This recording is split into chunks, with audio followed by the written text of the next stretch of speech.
Do you feel like your attention's been stolen? With the average person's attention span now less than a goldfish's at just 8 seconds, you're right, it is. It's been hijacked.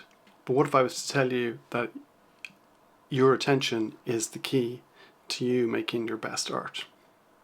Hi, I'm Rolly and I'm a creative coach, and I help busy professionals to reconnect to their creativity so that they can find space and time in their days and weeks, from adulting and busy family calendars to responsibilities around the house, walking the dog, staying fit, eating healthy, all of those things.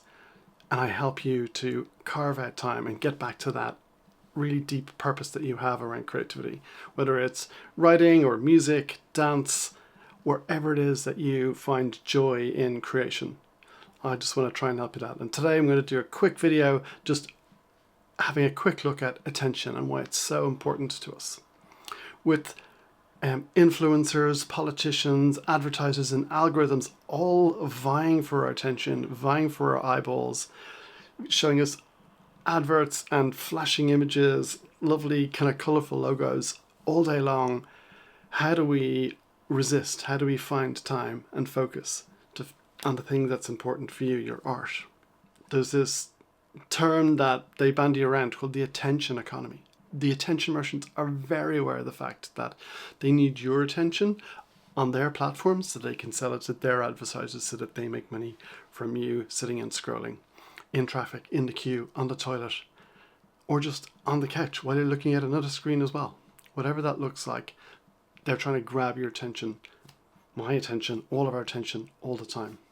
Have you ever carved out the time, when the house is a bit quiet, maybe the kids have gone to bed or it's some early morning and you're like, oh, now's my chance to get creative.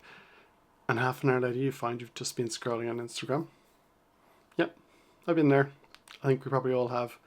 You don't feel good, you don't feel valid, and then that moment of time that you carved out is gone. And that's not by accident, that's by design. You're getting a notification, you're getting sucked in, you're seeing things that hold your attention, seeing things that are close to the stuff that's important and that you like. Maybe it's dogs, cats, food. Maybe it's directly related to your expression of art or other people's, and it is encouraging, but it's distracting you. It's really clear we're in a fight for our attention, but what can we do? I love the idea that Rick Rubin shares in his book, The Creative Act. He suggests completely disconnecting and meditating, making space and getting it to nature. I can 100% approve both of those messages. I've also created a resource for you as well. There's going to be a link in the description and in the pinned comment for my Space for Creativity starter kit. When you sign up, I'll email you a video on digital distractions that has an accompanying PDF and a worksheet. And then a few days later, I'll follow it up with the 7 types of rest PDF. Just because sometimes I think we're just so run down and worn out that not only do we need the space, but we also need to rest up and have the energy to live and create out of fullness and out of well-being. So that's why that's there. I think a third thing you can do is pay attention and curate what you consume. Whether that's social media, or maybe you can pick up a new book. What art can you go and experience? What movies are you choosing to watch? And it doesn't have to be that it's all highfalutin art. It can be completely escapist and take you to a new world, and you live in this created reality for a few minutes or hours. And that's great too, but choose it and choose it wisely. Choose the conversations that you have too. Like, talk to those friends or people who spark you thinking in new directions and new ideas. You know what I'm talking about. Your attention is your most valuable resource. Protect it fiercely.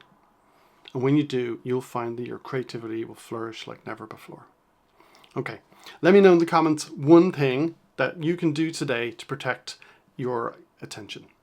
Okay, if you're not switching off YouTube right now, it'll recommend another video of mine here, but it'll be on the same topic of helping you get back to your creativity. Okay, don't watch too many, but I'd love if you would follow along. Okay, cheers, bye.